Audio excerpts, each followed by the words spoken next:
Som l'Escola El Garrofer, de quart de primària, i formem part d'aquest projecte d'Apropa't a la ciència. És el nostre primer any que ho estem fent i l'experiència està sent molt enriquidora. És un projecte que es realitza quinzenalment, avui és la tercera sessió sobre els remolins i ja ho hem fet sobre la pressió hidroestàtica i flotabilitat. Creiem que és una manera més lúdica d'aprendre i molt més significativa d'adquirir els coneixements, ja que tot manipulatiu en diferent material i vivencial farà que ho recordin i aprenguin millor per al seu futur i als seus propers aprenentatges.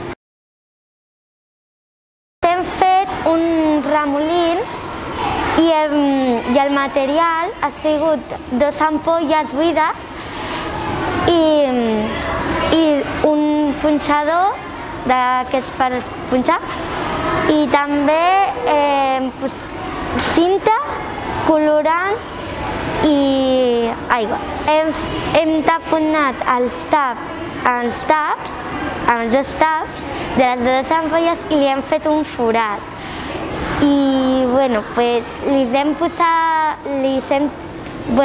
posat aigua i colorant i li hem tornat a posar el tap i a l'altra ampolla que estava buida li posaven a sobre i la cinta li donaven voltes les que calguessin. I llavors el que estava ompleta d'aigua la giraven i tenien que girar a la dreta i sortia el remolí i després l'altra ampolla buida s'anava omplint i feia així també. M'agrada molt perquè ens explica les coses i m'agrada molt aprendre i també m'agrada molt aquest experiment.